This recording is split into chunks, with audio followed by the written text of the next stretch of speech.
Hey, everybody. Thanks so much for coming on over to Out on a Limb with Gabby Allen. I have the absolute pleasure of having Carrie Jacobs with me today. And just to let you know, I totally messed up when I sent her the link. I put an apostrophe between the B and the S, and I think I blinded her momentarily. So fortunately, her vision is back now. So we're going to go ahead and get into our normal question. And that is, what is it that you do and how do you do it?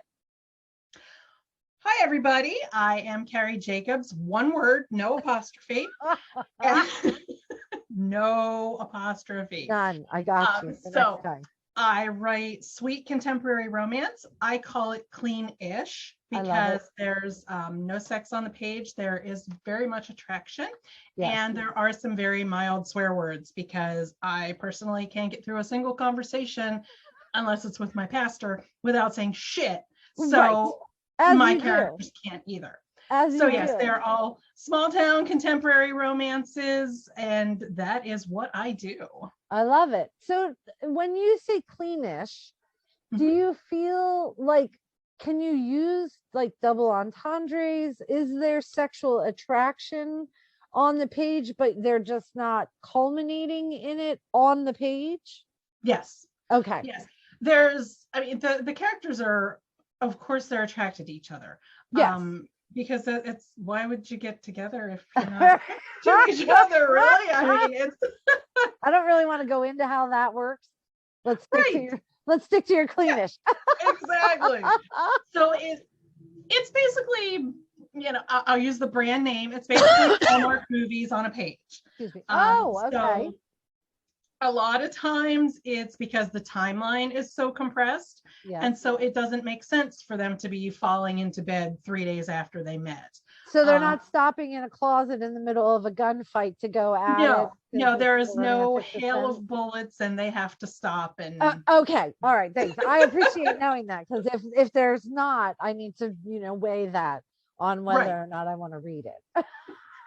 And there's actually usually no bullets at all. Right. I'm not saying there never will be, because you never know, whichever way the wind blows. Yeah, you could be taken over there. Your little boat could sail off in that direction.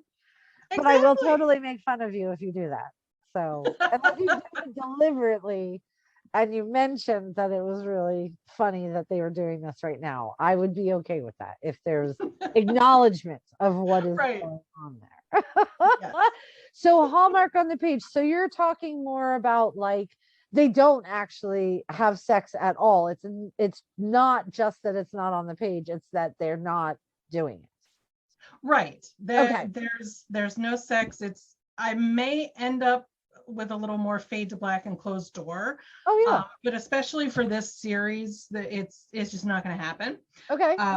Which can be a little challenging because the book that I just sent off to my editor, my couple is already married.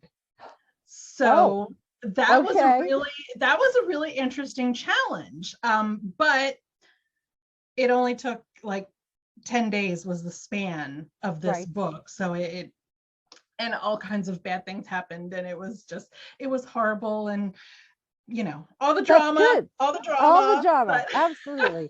Well, and I mean, that can certainly work, especially if they're already married and something has obviously gotten them to the point, I would think, that they're not sure that they should still be together, because that would be the romance then. So then it makes sense for them to not necessarily fall into bed, even though they are married, but see, because that's a very interesting genre that I guess I hadn't really considered in quite that way, because for years I always wanted to write for Harlequin, and I wanted to write for their Heartwarming line. Mm-hmm.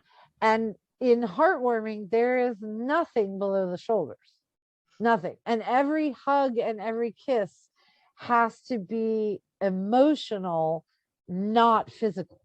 And that was a struggle for me, because I'm all aboard with the having emotions while you're kissing someone, but I also think that you can tingle a little while certain things are going on, and they didn't want that at all. And I was like, but how do you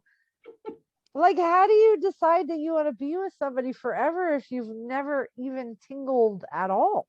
Like that's that you, because you can be attracted to someone in their personality, but don't you also want to physically be attracted to them if this is somebody that you're going to be with forever? So I really like that that is something that you do, because I am fine with cleanish romances. There was a discussion the other day on Facebook, and they were talking about, do you read sex scenes? And there were a lot of people who were like, no, I just skip them. Mm-hmm. And I was like, interesting. Mm-hmm. So, yeah, so there's definitely tingling. Now let me see which way my camera's going here. Because it's in reverse. Luck of the draw. Yes. There's more tingling than in my other books. Yeah. I remember so that. They actually like make out a couple times. And so, yeah. Oh. And in front of her turtle. And see, now that would embarrass me. I would be like, oh, can you put them away? Put a blanket over it, please. Yeah. Well, and I have read your book, so some of the questions that I'm asking is, so that other people get it too. And I like to know why you do things. Like I find that fascinating, what the choices that people make. Because you had originally, were you not writing more towards the inspirational market? Yes. And then you decided to get into the cleanish romance instead? Yes. Okay. Yes. Yeah, I started in inspirational, and it just ended up not quite being the right path for me. Yes. And a lot of that had to do with expectations of the genre, that I didn't feel like the characters that were mainly accepted were realistic. Right. It was a lot of the stories were very black and white, where the religious people are good people, and the people who aren't religious are bad people, right? And it's like, oh yeah, not a lot of room for nuance. So and even the redemption arcs in some of them. Now I will caveat that, because like Becky Wade, Courtney Walsh, Rachel Houck, they're very realistic, they're inspirational, but they're amazing. They're like one click for me, all three of them. But they're big names too, and they can push the envelope a little farther than a newbie could. So correct. I went to the cleanish market. Yes. No, and it's very interesting, because I had a friend who used to write for Harlequin in Love Inspired. And there were some things that like she had wanted to explore that they really didn't want to do that, because there was a certain expectation. And as we've talked about it many times before, there's a different kind of book out there for everyone. And just because it's not something that I might read doesn't mean that it does not belong on the shelf, because there are other people who love that. But there is an expectation as an inspirational writer also, that there are certain things that you are not allowed to do, not only in your books, but like not on social media too. Right.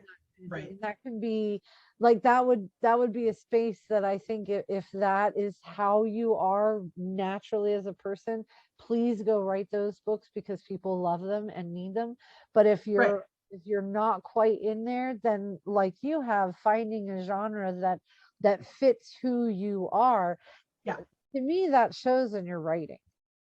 I mean, I never read any of your inspirational stuff, so I can't tell you whether or not I would. It was really good. That's not Carrie, but Carrie, because we're saying it like I live in Philly still, Carrie.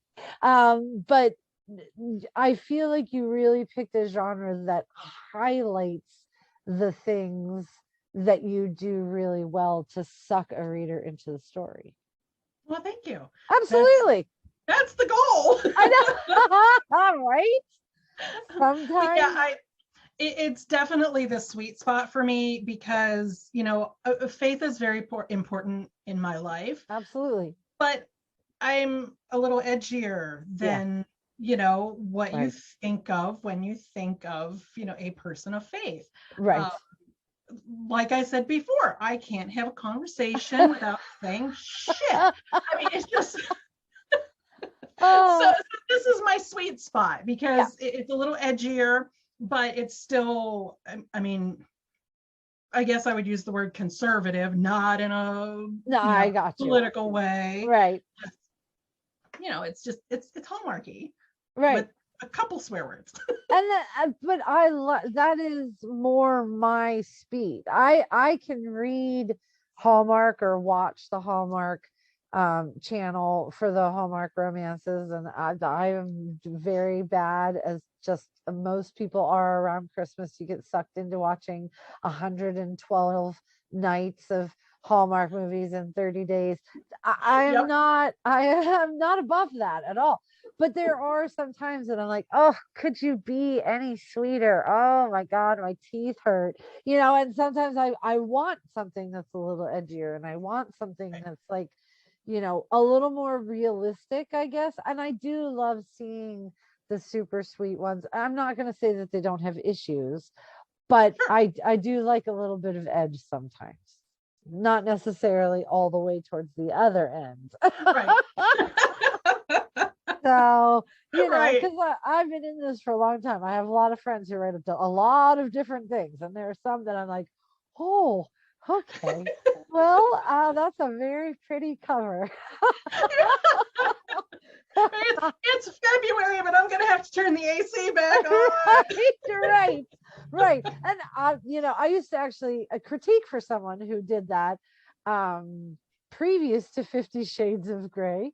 And I was like, my word, okay, wow. And I do like them, but only for so long, and Yeah. only up to a certain point, because as much as sometimes inspiration can go this way, the other genres, and erotica especially, can go this way. When I was first starting out, erotica was newish for the romance genre. Alora's Cave was brand new, and I was like, surely I could write something like this. And I don't know, but I did try. That's just, it was like, oh goodness, no. But then they started pushing the envelope, and as you were saying, with pushing the envelope, as a bigger name into some barrier areas, erotic romance started pushing into areas that I was like, I would never write that story. And so then I was like, well, so then find your sweet spot. So that's, if you don't mind, how did you decide where your sweet spot was? Like, did you try different things, read different things, talk to writer friends? I read everything, like literally Yes. everything. Not a ton of nonfiction, because the stuff that I pick up ends up being a little dry, and I'm just like, it sounded really interesting until I sat down with it. And not to bash nonfiction, I know there's amazing nonfiction out there, but yeah, I'm mainly romance, mainly contemporary romance is my jam. Right. But yeah, I've read everything. My author friends are all over the map. I mean, it's everything. So, I kind of took from my inspirational where I started, and then I just, kind of leaned. And then it was when I wrote Drunk on a Plane. This one. Okay. and it just flowed. It kind of had to, because I did it for NaNoWriMo, if you don't know. 2013 or 2014, I think I did it for Nano while I was working my full-time day job. So that was it just flowed. And once I was done with it, I'm like, oh, this is really good. And they didn't have sex, and I'm like, but it never made sense for them to. So, and I'm just like, oh yeah, okay, here we go, this is my sweet spot. This is good, this works for me, I like it, leave me alone. So then exactly. did you feel like, were there other authors that you felt were kind of, and you don't have to name them, but who you felt were kind of doing the same thing? Or did you feel more like you were kind of coming up with your own branch of the genre? I kind of feel like I'm floating, on my own little, Okay. my own little pad of ice that broke off of the off of the glacier. Sorry, there's room for you. Yeah, it's like I don't quite fit here. I don't quite fit here. Yes. But where I'm at is where I'm supposed to be. Like Right. It really is. I have the same kind of thing with the cozy mysteries that I write because I am definitely not Murder She Wrote. I have far more innuendo and word usage and ideas and stuff that are not quite that clean, I guess. Right. Sweet, I guess if you could call murder sweet, over there. I am definitely a little bit edgier in my own place. And so I find the same thing where I'm like, okay, I'm kind of sort of like this, but I also have this. And I'm not quite this because I don't have this. Yeah. And so it kind of puts me in the middle, although it can be nice because then you can be something that someone might take a chance on. Whereas yes, we're gateway drugs. I'm on board with that. Well, and I mean, it makes you stand out, but I feel like you're close enough that you're not completely in your own genre. You're just like just outside the box. Have you found that works when you're like doing signings and stuff? Is that how you explain it to people if they want to know what it is that you write? Yeah. And it's nice because Hallmark is just such a good touch point. It's so easy to just say it's Hallmark with a little bit of an edge. So that just creates the visual right away. People know what they're going to get. They're going to get a happy ending. They're going to get a couple that they like. They're going to get a little edge. Yeah. No, I love that. And we're not gateway drugs. We're gateway writers because I don't want to be a drug. So I should have clarified that at the moment. I jumped right in, which happens. It's okay. But so when you're writing, you're not necessarily, since it's flowing, you're not necessarily having to keep yourself from putting specific things in. It's just the way you write. Yes. Yeah. Short answer, yes. It's just the way it ends up. And I love it. Is that how the stories come to you then? So I don't remember. Are you a plotter or are you? No, you're not. You are totally the seat of your pants, but you're the one who prints your manuscript out, right? And then edits it on paper with a red pen in a binder. Yes. A red pen, an orange pen, a purple pen, because here I will throw in a plug here for the friction ion pens because they're erasable. Like for real erasable. Really? They're not like back. Okay, I'm gonna date myself. But back when we were in school and like it was a pen that had this awful white eraser on top that didn't erase diddly squat. No.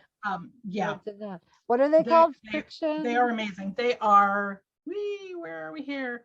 Oh, it's not gonna focus. Friction. It's Frixion. Okay. And yeah, they're by Pilot, I believe. Yes, Pilot. All right, I'm gonna have to look for those. I love them, and they're in just wrote them down.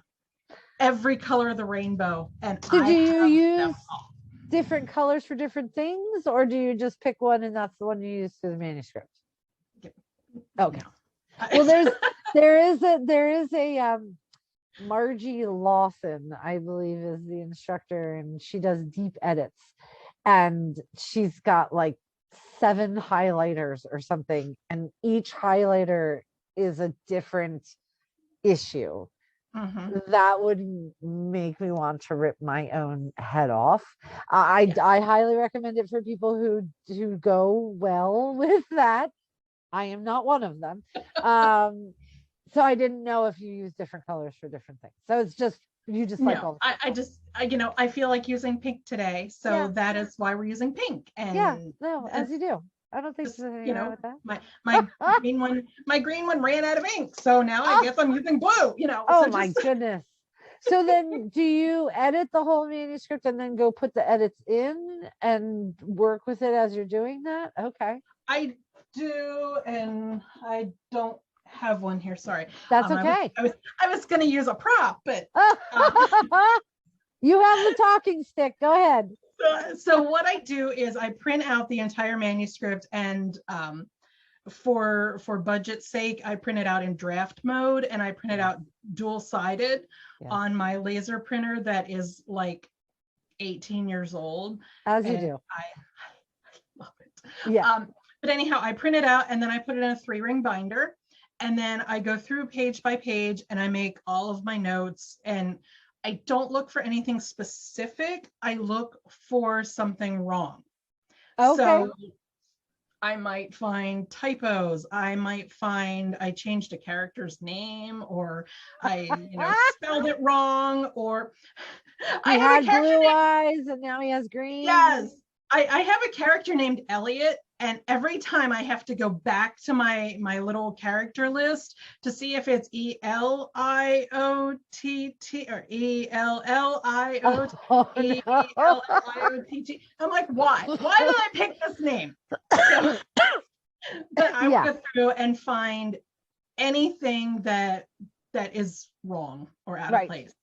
And then when I go back to the computer, I have my binder sitting beside me, and I go page by page. I make those corrections, and then I, of course, find new stuff that is, as you do, also wrong. As you do. Although I do find that I find, so we're not editing at this point, or I would have picked a different word. I'm not going to even try. I am better at finding everything on paper versus on the screen, because I used to always do that. I used to always print the whole thing out, go through, read it, and then input the changes, and as I was inputting the changes, kind of go through. Somewhere along the line I dropped off of doing that. I think it was when I started getting deadlines that I was coming up a little too close to. But I have always really liked that, because I don't know if it's your eyes or your attention, maybe it's both. The feel of the paper, of having the pen in your hand, if it refocuses you. I do still have a day job, and it requires me to be on the computer looking at documents all day. And so I do find that I am not as aware of issues on the screen, because I'm so used to looking at it all the time. So is that one of the reasons that you choose to? Yeah, to do it is. And then because I tend to follow squirrels and see squirrels everywhere, I will I'll be sitting here with my binder next to me, and then I will be like on my screen making changes and realize I haven't turned the page for like the last 15 pages. So then I have to go back, and then I usually realize, oh, I did fix that. Oh, I fixed that. Oh, I fixed that. So I'm going to say I'm sorry ahead of time that you and I seem to have very similar brains, which is just maybe a little unfortunate for you. But same, because I would get caught up, and then I would go back 15 pages and I'm like, oh, crap. I wanted to fix it that way. All right, so which one do I like better? Because this one was really good, but this one's actually really good too. So which one do I want to do? And and make those choices. But there really was something about, now I'm going to want to start printing again. That's all right. I won't blame it on you. I won't blame it on you out loud. That's okay. In my head, I'll think, oh, Carrie. But I mean, and I love the pens, and there's just something about the tactileness of having it in front of you and seeing it printed, that gives your focus a little different perspective. Definitely. So do you only do that once though? So you print it out and you do it with paper, and then you put them in, and then is that when it goes out to your editor, or do you run through again? Or sometimes Okay. Sometimes I go through it like 30 times. Oh, And then okay. sometimes, like this, my most recent one, I sent it with an apology because I hadn't gotten to go through it first. And it was like the deadline was like hours away. Oh. And I'm just like, yeah, I'm just gonna go ahead and apologize in advance, but I'm on time.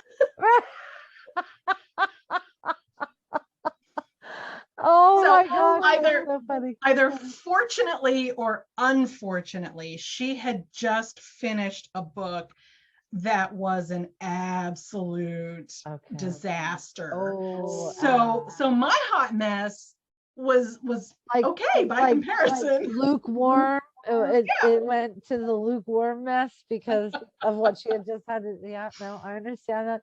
That I was talking to my editor once, and because I wasn't going to make the deadline, and I was like, okay, look, I can either get it to you on Monday and it doesn't have any edits, or you can let me get it to you the following Monday and I can make sure that it's cleaner. And she's like, what do you mean by cleaner? And I was like, well, I'm going to send it, like I edit it and then I send it to my critique partners and then I edit it from their critiques and then I go through it one more time and then I send it to you. And she's like, are you serious? And I said, yes, I've been doing this for how many, 16 years, 20 years at that point. Yes. And she's like, wow, I have a lot of people send me their first drafts. And I was like, oh, no, no, I would not. I think I would get hives from sending Mhm. my first draft because I'd be like, oh, I know that I didn't catch that t-shirt and that she's going to be irritated when she reads it because I'm pretty sure that that's not his name at the beginning. Yep. But it's hard sometimes because you are very close to the work. And I find that another benefit of the paper is that you can flip back and forth. Yes. I'm not saying that I can't scroll back up and down, but I do get lost more in the scrolling if I can't find it Yep. than I do if it's printed and I can like flip back, or I'll put like little flags on specific areas to like remind myself of where that was. And then you Yep. have a paper copy, you know? So And seriously, I'm speaking of feeling the flags, urge. Do you have I flags? have. There we go. They're Ah, pomegranates. They're the flags for the pages. Now, yeah, they're just the little sticky flags. oh my gosh, those are adorable. And then I also have these, and they're animals. Oh, as you do. Those are super cute. I like the little zebra one. And then the problem is that I don't use them because I don't want to use them up. Seriously, get out of my brain. I have so many supplies like that from Staples where I'm like, oh, this is the cutest thing ever. What if they never make them again? And my husband's like, did you really just buy 10 packs? And I'm like, but Yes. they could just never make them again. And he's like, well, are you at least going to use them this time? And I'm like, but what if they never make them again? He's like, Right? so keep one and use the other 9. And I'm like, but then I'll get No. really used to them and I'll love them so much. And then if they don't make them ever again, he's like, oh my gosh, there's no getting Well, through. Like, well, my husband and I, we were on vacation. We like to get down to Charlotte, North Carolina. okay. And when we were down there the last time, 2019, I believe, pre-COVID, there was a Staples near our hotel that was going out of business. Oh no. So everything was like 75% off. So I go in to Staples with a cart. Of course. I mean, hello. I would have brought a truck, but So, if you were okay with a cart, go for it. so in my defense, my Okay. husband let me go in by myself. Oh, I was unsupervised in a Staples where everything was on clearance. What am I gonna do? I know exactly So what you were doing. I ended up with these 2 huge bags Right. of stuff. Yeah. And I come out the door and my husband is sitting in the car and you can just kind of see the what have I done? On his face as I'm pushing my cart, and I'm like, oh my God, I got all this stuff and I only spent $28 and da, da, da, da. I love that look on their face. It's like it's like an achievement unlocked for me. Yeah. Yeah. So he gets out of the car and he's like, oh my God, where are you going to put all this stuff? And I'm like, oh, I know, because I have that drawer in my office and all this is going to go there and this is going to go there. And he's like, no, in the car. Where are you going to put all this in the car? Because we have luggage that we need to take home with us still. I'm just saying. Yeah, like, it'll be fine. It'll be fine. Yeah. I mean, fine. You know, stationery is just one of those things. You cannot deny the beauty of a really cool index card in various colors that you then need a holder for them. And then you also need like super cute clippies to hold them together, because I have clippies. I don't think I have one on my desk right now. I thought I did, but I do not.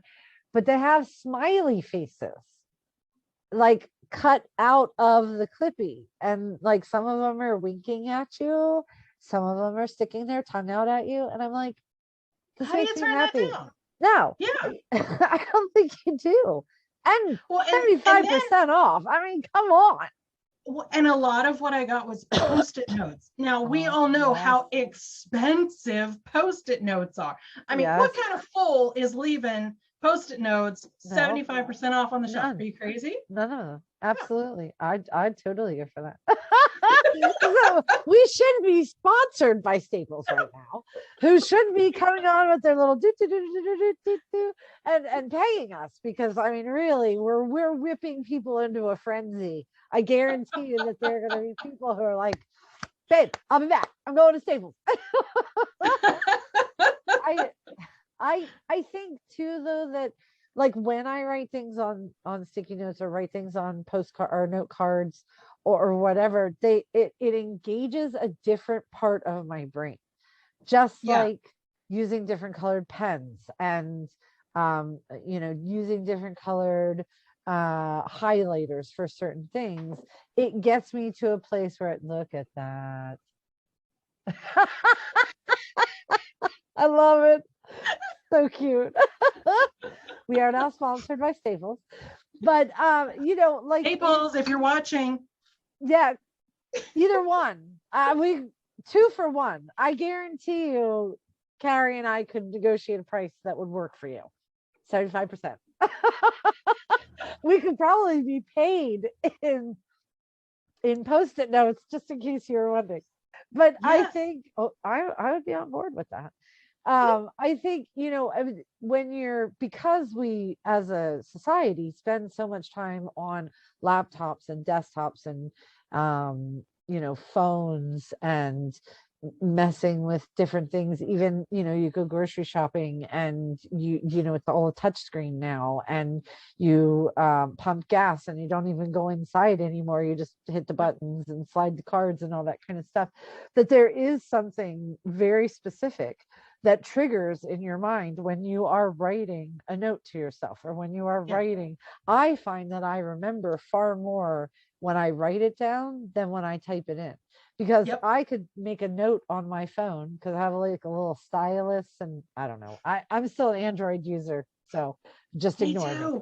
Oh, yay! See, brains. Yep. Carrie for you. Happy for me. Yes, look at that. Oh, right? My hubby. Oh, so cute. I love it. But I have a little stylus, and so you can open up this little color note and I'll write a note to myself. And I don't remember that. I'll look at it and I'm like, ooh, when did I write that? I hope I did it. But if I handwrite something or sticky or whatever, I will absolutely remember that. And that's one of the things that I liked about the editing, is that if I made a note about something on page 12, I would still remember it on page 160 if it is consistently an issue, because I hand wrote it. And that kind of losing. My brother laughed at me the other day because I still have a couple of things that I pay with checks, and he's like, checks? And I was like, yeah. And he's like, why? And I said, well, to be honest with you, when I bought my very first house at 23, which was a long time ago, they put my mortgage payment into the wrong account. And without the proof of a check, they would have Yep. never found it. And so I still write checks, but I also handwriting, I couldn't handwrite a book, I don't think. It's too much on my wrist, but handwriting notes to myself regarding a manuscript just kind of solidifies it for me. So I might be able to write a book by hand, but I would never be able to read it back. No. my handwriting is atrocious. I could have been a doctor. Okay. Yeah. All right. Well, I work with them on a daily basis, so I can tell you that that's very not great to have to read it. Mine is more that I have, and I know that this is going to sound really weird, but I cannot type touch if I realize that I'm type touching. So, or touch typing.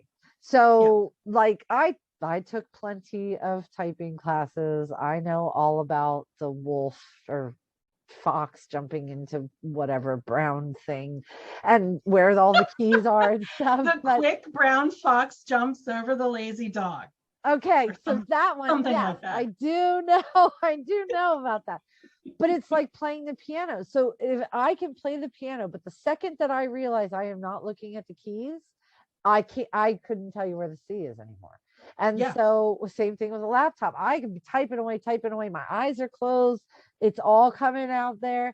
And then the second that I'm like, oh, where's the C? Oh, it's like I've never seen it before. And I'm like, oh my God, you're such a mess. But that I think that is one of the prohibitive things for me from writing a story out on a notepad, is that I would not be able to transcribe it on my own. And so it would take like 1,000 times longer between my handwriting not always looking like a full word and not being able to touch type it. I think it would be 6 years later, and I'm like, maybe I should pay somebody to do this. Oh my goodness. So how many books do you have out now from the last time we talked? Number 5 just came out. Awesome. And so they're all in like the same world, is that correct? They are all in the same town of Hickory Hollow, which is my hometown, only better. Okay. Yeah, there you go. I live in the middle of nowhere. I have to drive an hour to get to Target, and that kind of stinks. So I gave my people a Target. That was nice of you. I give my people better restaurants. Okay. So it's my town, only better. Do you have a number that you're shooting for, or are you just kind of gonna write in Hickory Hollow until you're done? Yeah, who knows? Okay, so that's not a planned out thing. I didn't mean to push you into any kind of no, not at all. The initial plan is it's going to either be 7 or 8 books that are going to be in the main Hickory Hollow, and then I am planning a spin-off which is either going to be 4 or 5 books. So it will still be set in Hickory Hollow, but it will be a little bit removed from the main series. Okay, so we have like at least 15 to look forward to if we haven't started with you, and another 10 if we have started with you already and we're up to date. Oh yeah. Okay. All right. Maybe something like that, All right. I mean, at least for the foreseeable future, and then you'll keep on going, because that must happen. Of course. Okay. And so right now, was it the cat burglar one that just came out?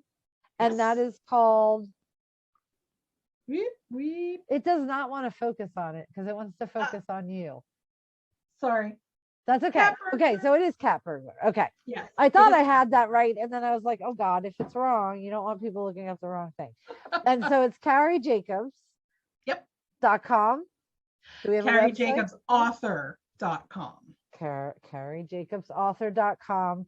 And we have Cat Burglar out now. So then do you have like a schedule for when we've devoured that and we're waiting patiently for your next one? The next one will be out in August, and it is called Mending Fences. Oh, And this one is actually the most closely tied because between this book, Caller Number 9, the second book, we meet Oren and Chandler in Caller Number 9. They are side characters there, and Mending Fences is actually their story. Oh, I love it. Awesome. Well, I'm excited about that because I remember them from Caller Number 9. So I will be on board for that totally and completely. We are, of course, approaching 40 minutes when I said 30 because I don't even know why I try. I think why I try is that if I said it's going to be 40, it would be 60. Whereas if I say it's going to be 20, then I have a slight chance of it being around 40. So, the overestimation it works in my favor. We're just going to go with that. So anyway, well, I love talking to you. I would be happy to have you on again whenever you are available, have something out, want to yak, whatever works for you. But I love the kinds of books you do because there are definitely times that you and I were talking earlier that there was a Facebook poll recently asking, do you read all of the sex in the books, in the romances? And not everybody does. And so sometimes if you're going to flip, I don't want to flip. I want to be so invested that I cannot miss a word. And I really felt like that when I was reading your books. It felt like I just got sucked in. And so being sucked in means I'm not putting that down. Daniel's like, dinner. I'm like, whatever you make is fine. I know you're capable over there. You know how to turn the stove on just like I do. I have things to do. Do you see me over here doing things?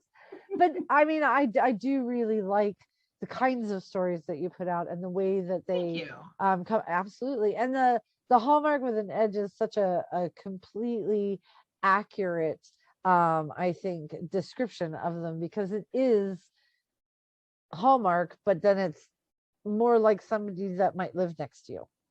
Somebody that you might see at the grocery store. And so with that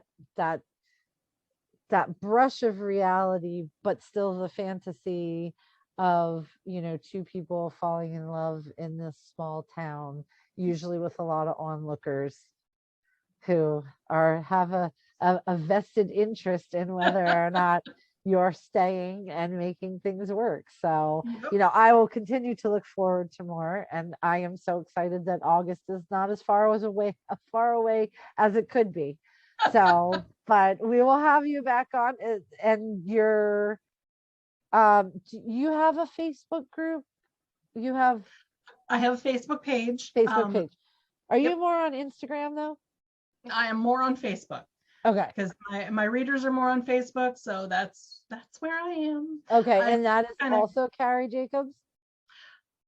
I think it's writer Carrie Jacobs. Facebook.com/writer Carrie Jacobs. Okay. Because of course, they can't all be the same. No. Heaven forbid. Heaven forbid. Okay, so we can find you over there and interact over there. We can find you at your website, which is carriejacobsauthor.com. Yes. And then if you want signed books, you have book signings. Is there somewhere on your website that we can kind of get an idea of where you're going to be and when you're going to be there? Absolutely. Okay. There's an events page on my website.